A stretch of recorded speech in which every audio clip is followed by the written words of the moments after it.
नमस्कार। आप देख रहे हैं स्पेशल कवरेज न्यूज़। मैं हूं आपके साथ शिव कुमार। मेरे साथ हैं वरिष्ठ पत्रकार आदरणीय डॉक्टर राकेश पाठक सर। स्वागत और अभिनंदन। दरअसल कल गुड़गांव में राहुल गांधी सड़क पर थे और तापमान बढ़ा हुआ था, सियासत का भी और मौसम का भी। हालांकि सर आप हो वहाँ एक तरीके का स्वर्ग नजर आता है और हम जहाँ हैं वहाँ हम भट्टी में रह रहे हैं। इतना मौसम अच्छा होने पर, बरसात होने पर फिर भी हम कई सिगरेटों का धुआं सुबह से शाम तक निकल जाते।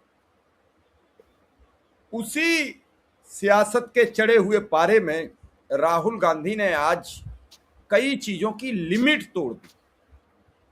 मैं लिमिट इसलिए शब्द प्रयोग कर रहा हूं कि लिमिट पहले भाजपा ने जमीन में दबा दी है, दफन कर दी, अब लिमिट कुछ बची नहीं। लेकिन एक वर्ग है जो अभी भी लिमिट के दायरे में एक संवैधानिक मर्यादा में बंधा हुआ है। जब वो तोड़ता है तो सवाल उठते हैं। जिनकी दफन हो गई लिमिट, उन पर अब बात करके भी क्या करोगे। जैसे शाह ने कहा अगर कोई अपशब्द आ गया हो तो लोकसभा अध्यक्ष जी आप खुद निकाल लेना, हम नहीं बता पाएंगे क्या गलत है। तो फिर सर दायरा बचा कहां। आज जो राहुल गांधी की टिप्पणी थी वो बहुत भयंकर थी, गुस्सा चढ़ा हुआ था। हालांकि सोशल मीडिया पर कई लिखने वाले पोस्ट लिख रहे हैं कि राहुल गांधी का जितना अपमान हुआ है उतना किसी का नहीं हुआ। हो सकता है इसलिए भी पारा चढ़ रहा हो। लेकिन आज के जो उनकी कल की स्पीच रही सर, उसको लेकर आप क्या करेंगे। उनके दो बयान हैं, आप उन बयानों के बारे में क्या कहेंगे। समय समय पर वो बयान जब आप दिखाएंगे तब दर्शक भी देख लेंगे। तो क्या है आपका अनुमान, क्योंकि एपिस्टीन फाइल का जिन्न निकल के सड़क पर आ गया है सर। अब तक तो संसद में था, अब सड़क पर दौड़ेगा। देखिए, राहुल गांधी के कल के भाषण में जो सबसे ज्यादा गंभीर बात है वो यही एप्स्टीन फाइल्स है। देखिए, संसद के भीतर उन्होंने एक दो बार नाम ले दिया एप्स्टीन फाइल्स का। संसद की चार दीवारी में, परिसर में, मकर द्वार या कहीं और खड़े होकर भी वे पत्रकारों के सामने कहते रहे। जहां तक मुझे याद पड़ता है, किसी जनसभा में सड़क पर एप्स्टीन फाइल्स का और साथ में अडानी के केस का जिक्र राहुल गांधी ने पहली बार किया है। हो सकता है एक आध बार पहले किया हो, लेकिन इस बार उनके तेवर ज्यादा कड़क थे। हम आपकी इस बात से सहमत हैं कि राजनीति के विमर्श में एक शब्दों की सीमा, शालीनता की, सौजन्यता की टूट रही है। जहां तक सवाल राहुल गांधी के अपमानित होने का, ये बात सही है। एक हमारे मित्र हैं, उन्होंने बहुत लंबा विस्तार से विश्लेषण किया है कि आज तक इतिहास में किसी भी व्यक्ति का इतना अपमान नहीं हुआ जितना राहुल गांधी का हुआ है।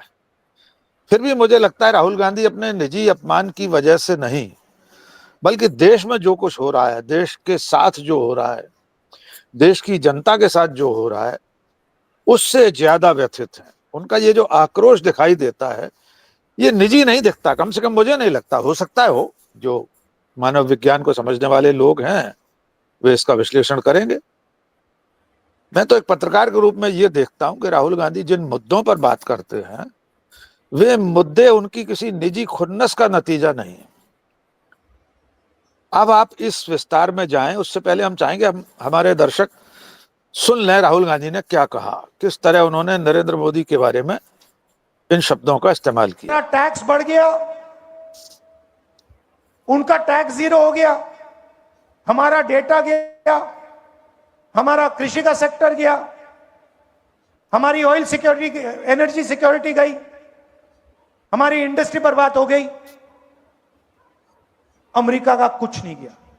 इसके दो कारण हैं और मैं आपको साफ बता देता हूं। सबसे पहला कारण, आपने नाम सुना होगा एप्स्टीन का, सुना है? 30.5 लाख एप्स्टीन की फाइल्स अमेरिका में पड़ी हुई है। नरेंद्र मोदी की पूरी हिस्ट्री, उसका चरित्र उन फाइलों में है और डोनाल्ड ट्रंप यह बात जानता है, समझता है। डोनाल्ड ट्रंप खुल के कहता है, मीडिया में खुल के कहता है, अपने ट्विटर पे खुल के कहता है कि नरेंद्र मोदी के करियर को मैं 1 मिनट में खत्म कर दूंगा। और दूसरा काम अदानी। अदानी कंपनी पर अमेरिका में केस लगा रखा है, क्रिमिनल केस। अदानी जी हिंदुस्तान के सबसे बड़े बिजनेसमैन हैं, अरबपति हैं, मगर हिंदुस्तान से बाहर नहीं निकल सकते, क्योंकि जैसे ही हिंदुस्तान से बाहर जाएगा, अमेरिका में इस पर केस है, क्रिमिनल केस है, इसको पकड़ के ये ले जाएंगे। और ये केस अदानी पे नहीं है, ये बात आप समझिए, ये केस नरेंद्र मोदी पर है, क्योंकि नरेंद्र मोदी और अदानी एक है। कंपनी का नाम अदानी है, कंपनी का नाम मोदानी होना चाहिए। और ये पूरा देश जानता है, पूरा देश जानता है कि बीजेपी का फाइनेंशियल सिस्टम, बीजेपी का फाइनेंशियल स्ट्रक्चर अदानी है, और ये डोनाल्ड ट्रंप को भी मालूम है, इसलिए उसने केस लगाया है और हिंदुस्तान के प्रधानमंत्री को कॉम्प्रोमाइज कर दिया है। नरेंद्र मोदी चू नहीं कर सकता है बिना डोनाल्ड ट्रंप के परमिशन लिए। डोनाल्ड ट्रंप अगर इससे कहेगा तू जंप मार, नरेंद्र मोदी जंप मारेगा। यह हिंदुस्तान की सच्चाई है।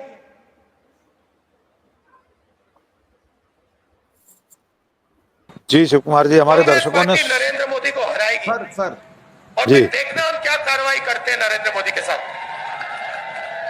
क्योंकि इन्होंने देश पर आक्रमण किया है, लोकतांत्रिक सिस्टम पर आक्रमण कर कर इन्होंने अंबेडकर जी के संविधान पर आक्रमण किया है। जी सर, देखिए, दो बातें बड़ी महत्वपूर्ण है। राहुल गांधी अगर इतने ज्यादा गंभीर होकर, इतने दावे के साथ, इतनी दमदारी के साथ आरोप लगा रहे हैं कि एप्स्टीन फाइल्स में लाखों पन्ने हैं, उसमें नरेंद्र मोदी का इतिहास है, उनकी हिस्ट्री है, उनका चरित्र है पूरा उसमें दर्ज, तो ऐसा कहने के पीछे कोई आधार होना चाहिए। नेता विपक्ष इतना गैर जिम्मेदार होकर अगर बयान दे रहे हैं तो फिर इसका खामियाजा भी उन्हें भुगतना पड़ेगा। अब ये सिर्फ राजनीतिक आरोप प्रत्यारोप नहीं रहा है। देश के प्रधानमंत्री को कंप्रोमाइज्ड कहना, उसके कारणों के बारे में विस्तार से बताना, उस शब्द का इस्तेमाल शायद राहुल गांधी ने पहली बार किया होगा। मोडानी जो मीडिया में या तो पत्रकार करते हैं या कांग्रेस का जो आईटी सेल है वो करता है या जन सामान्य करते हैं। लीडर ऑफ अपोजिशन ये कहें कि नरेंद्र मोदी असल में मोडानी है, ये कंपनी का नाम मोडानी है, अडानी के कारोबार का असली मालिक नरेंद्र मोदी है, अडानी के खिलाफ जो केस है, उनकी कंपनी के खिलाफ जो केस है, वो वास्तव में नरेंद्र मोदी के खिलाफ है। डोनाल्ड ट्रंप की धमकी याद दिलाएं कि ट्वीट किया था, कहता है डोनाल्ड ट्रंप, तो मामला बहुत गंभीर है। मेरा तो इसमें एक दूसरा कहना हो रहा है शिव कुमार जी, राहुल गांधी लगातार इस तरह का आरोप लगा रहे हैं, तो क्यों नहीं प्रधानमंत्री उनके खिलाफ मानहानि का केस कर देते? क्यों नहीं भारत सरकार या बीजेपी का कोई कार्यकर्ता? 30-32 मुकदमे हैं राहुल गांधी के खिलाफ, बीजेपी के कार्यकर्ताओं के लगाए हुए हैं, आरएसएस के स्वयंसेवक होंगे, इतने 10 करोड़ सदस्य हैं, किसी एक कार्यकर्ता से केस लगवा दीजिए कि एप्स्टीन फाइल्स का नाम नहीं लेंगे राहुल गांधी, लेंगे तो मानहानि मानी जाएगी, उसकी सजा मिलेगी। एक से क्यों सर, दर्जनों बार से लिखना चाहिए ऐसे मामले में। तो बिल्कुल 20 राज्यों में सरकार है, हर जगह हर थाने। हमारे प्रधानमंत्री का अपमान हो रहा है, और जहाँ प्रधानमंत्री का अपमान हो, फिर चाहे राहुल गांधी हो चाहे कोई हो, बिल्कुल हमारे बिल्कुल हम भी कह रहे हैं, बिल्कुल 20 राज्यों में हर थाने में मुकदमा दर्ज होना चाहिए, राहुल गांधी साबित करें। लेकिन अगर इतने गंभीर आरोपों का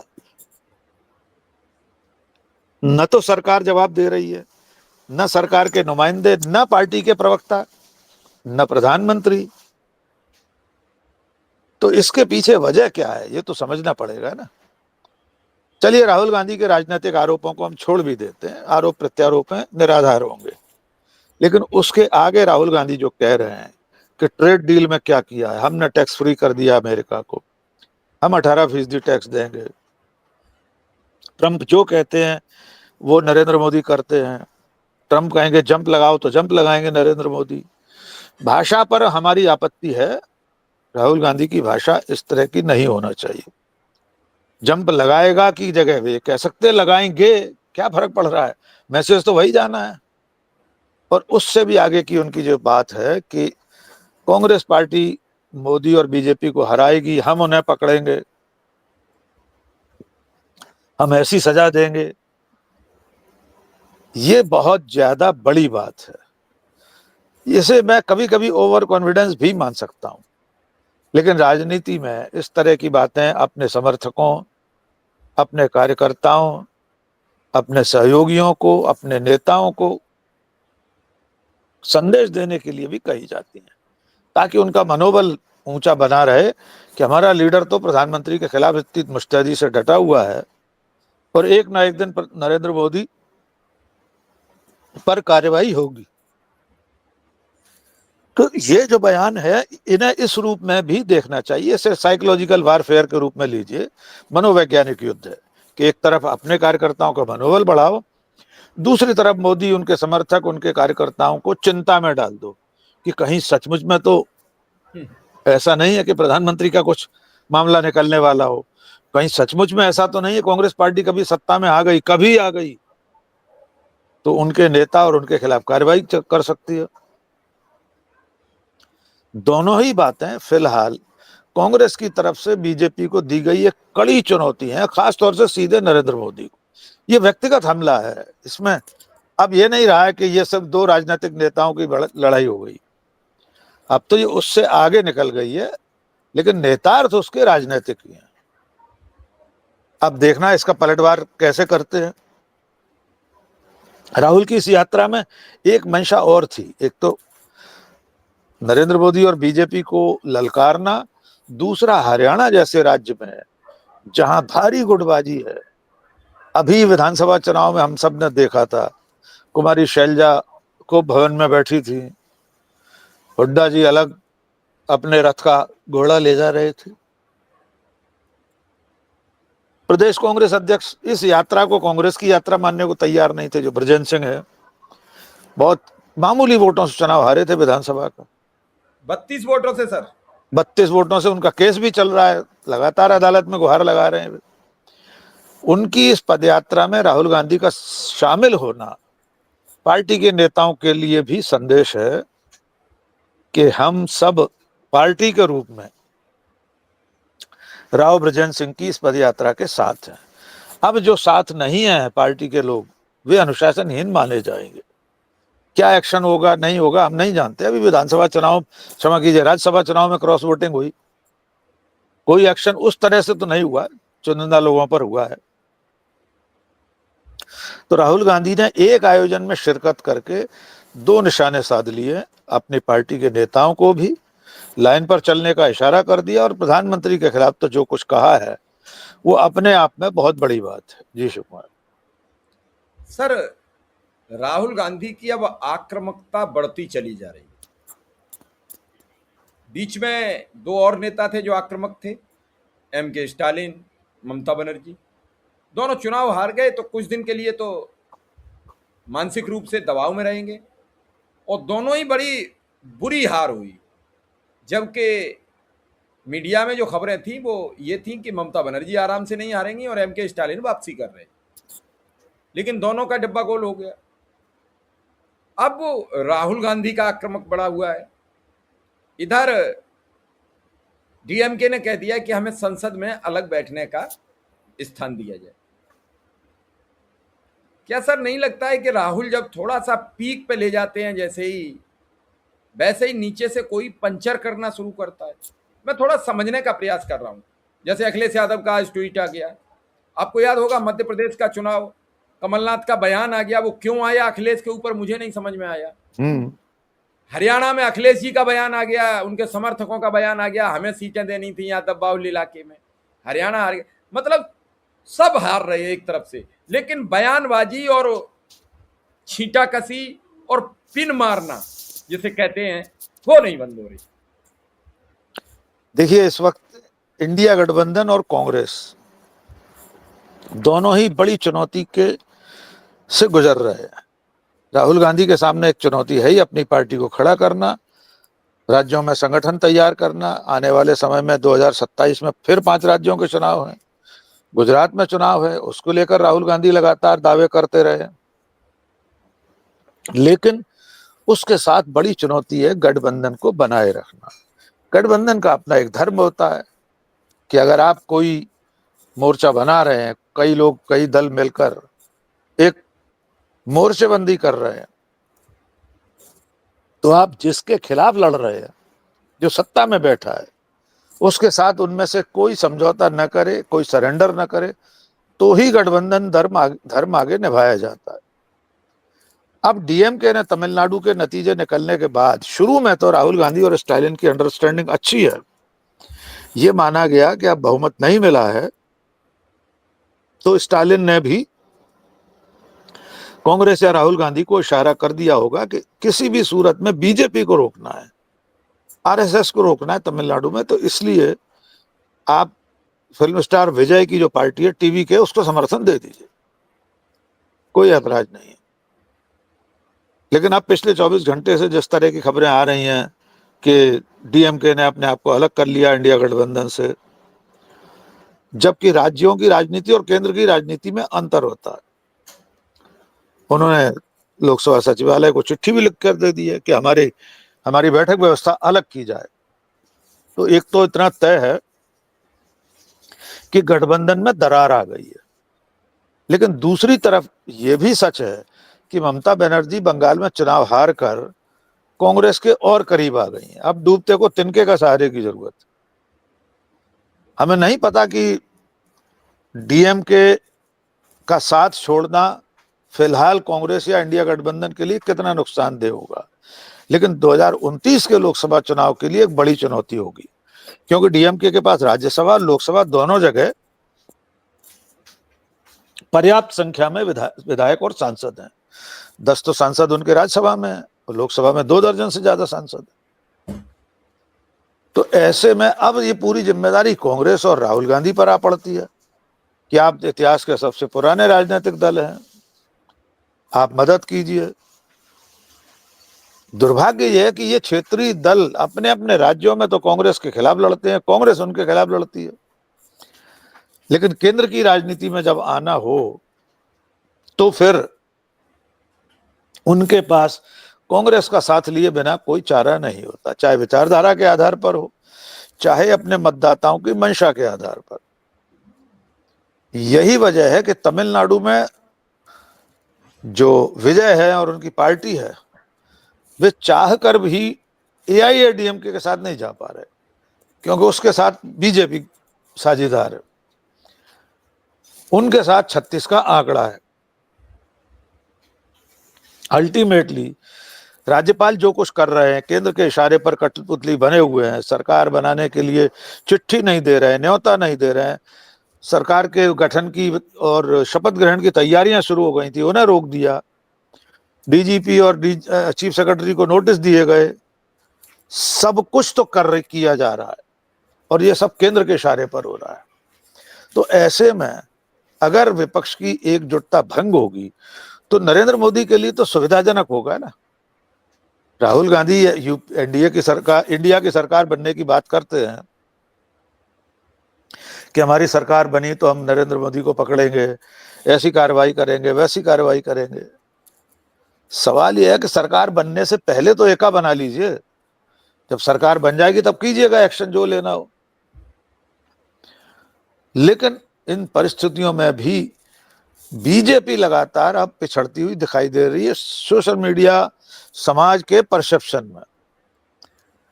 कोई जमाना था जब बीजेपी का social media cell, IT cell जो कह देता था उसे पत्थर की लकीर माना जाता था। अब तमाम सारे लोग फैक्ट चेकर्स हैं, ऑल्ट न्यूज जैसे हैं और बहुत सारे हैं। 5 मिनट में हम और आप जैसे लोग हैं, कुछ ना कुछ बता ही देते हैं कि संघ का भेजा हुआ ये जो पोस्ट है फेक है। हमारे आपके जैसे लोग तो और भी बहुत सारी चीजें हैं। अभी हमने देखा था भारतीय मिसाइल कार्यक्रम के डीआरडीओ के चेयरमैन डॉक्टर कामत उनका एक एआई वीडियो बनकर वायरल हो रहा था कि उन्होंने कहा कि प्रधानमंत्री ने कहा कि मिसाइलों को गौमूत्र से और गोबर से धोएं, जबकि वो एआई से बना हुआ वीडियो था। हमने पोस्ट किया। पॉलिटिक्स अपनी जगह है, झूठ और सच अपनी जगह है। बिल्कुल हमारा कोई लेना देना नहीं किसी पार्टी से, किसी व्यक्ति, किसी नेता से। लेकिन अगर नरेंद्र मोदी के बारे में भी कोई झूठ फैलाया जाएगा, कोई एआई से बना वीडियो होगा, तो हम और आप तो बताएंगे देश को कि ये गलत है, ऐसा मत कीजिए। तो आपने ये जो सवाल उठाया है गठबंधन का, घटक दलों की एकता का, अखिलेश यादव का ट्वीट भी कि हम वो हैं जो साथ नहीं छोड़ते, लेकिन जैसे ही आप ऐसी पोस्ट लिखते हैं तो इतिहास में झांकने वाले तो तैयार बैठे हैं। फिर लोग बता देते हैं डीएमके ने कब कब साथ छोड़ा था, कब कब अटल बिहारी वाजपेयी और बीजेपी के साथ सरकारें बनाई थी। फिर आप ममता बनर्जी की बात करेंगे तो सोशल मीडिया पे हमारे आपके जैसे लोग गिना देंगे कि ममता बनर्जी ने ही बीजेपी के लिए बंगाल के दरवाजे खोले हैं। 2011 में सरकार में आई, 2012 में कांग्रेस को छोड़ दिया जिसके साथ चुनाव लड़ा था।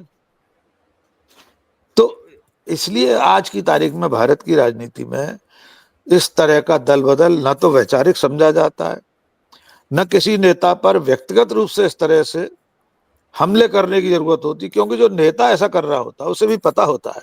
अंतिम बात इसमें जोड़ दें, शुभेंदु अधिकारी जिनको बंगाल का मुख्यमंत्री बनाया गया है, क्या उनका इतिहास नहीं पढ़ा होगा मोदी और शाह ने? जब तृणमूल कांग्रेस में थे तो नारदा चिट फंड कांड में आरोपी बनाए गए थे।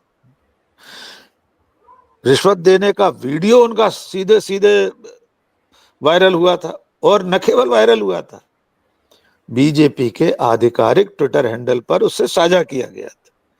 बाद में शुभेंदु अधिकारी ने बीजेपी ज्वाइन कर ली, बीजेपी को अपने ट्विटर हैंडल, सोशल मीडिया से वो पोस्ट डिलीट करना पड़ा। तो मोदी के सामने, बीजेपी के सामने भी चुनौतियां कम नहीं है।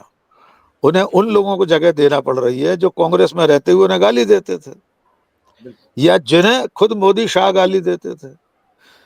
हिमंता विश्व शर्मा के बारे में क्या कहा था अमित शाह और बीजेपी ने? बुकलेट बांटी थी छापकर असम में कि सबसे भ्रष्ट मुख्यमंत्री हिमंता विश्व शर्मा, और बुकलेट छापने के कुछ महीने बाद बीजेपी में आ गए हिमंता विश्व शर्मा, तीसरी बार मुख्यमंत्री बनने जा रहे हैं। तो इस वक्त भारतीय जनता पार्टी भी संक्रमण काल से गुजर रही है। बहुत से कार्यकर्ता और नेता सहमत नहीं होंगे कि बीजेपी जो कुछ कर रही है, नहीं मानते होंगे तोड़फोड़ को उचित, नहीं मानते होंगे विधायकों की, सांसदों की खरीद फरोख्त को। वे बिल्कुल नहीं मानते होंगे कि एक विधायक वाला उनका दल तमिलनाडु में सरकार बनाने के लिए कवायद करे और सबसे बड़े दल के नेता को गवर्नर चिट्ठी न दे सरकार बनाने की। ये सब चीजें अब समाज के ऊपर छोड़नी है। निश्चित तौर पर नरेंद्र मोदी ने आज जो भी कुछ किया, कांग्रेस पार्टी ने उसके जवाब में जो कुछ जवाब दिए हैं, ये सारी चीजें, और राहुल गांधी की खास तौर से ये चेतावनी, इसको धमकी कहना चाहिए, ये बहुत गंभीर है। एप्स्टीन फाइल्स में अगर सचमुच में इतना कुछ है जिसकी दम पर राहुल गांधी हमारे प्रधानमंत्री को, देश के प्रधानमंत्री को ललकार रहे हैं, तो इसकी जांच तो होनी चाहिए, देश को चिंता तो करनी चाहिए। क्यों ये कुहासा बना रहे, क्यों कोई झूठा आरोप हमारे प्रधानमंत्री के मत्थे मढ़ा रहे? दूर कीजिए ना उन बातों को। जी शिव कुमार। नहीं, बिल्कुल आपने ठीक कहा है कि प्रधानमंत्री के पद की गरिमा तो बनी रहे, हमारे प्रधानमंत्री पर आरोप क्यों? और मैं राहुल गांधी के नहीं, मैं तो 3 लोगों की बात करता हूँ, सुब्रमण्यम स्वामी, मधु किश्वर और राहुल गांधी। इन तीनों पर बीजेपी के लोग एफआईआर करा क्यों नहीं रहे? एफआईआर हो, इनकी जांच हो, और प्रधानमंत्री की छवि पर जो धब्बा लगा, डेंट लग रहा है बार बार, उस डेंट को धोया जाए। सर, आपने जानकारी दी, इसके लिए आपका बहुत बहुत आभार, बहुत बहुत धन्यवाद। बहुत धन्यवाद।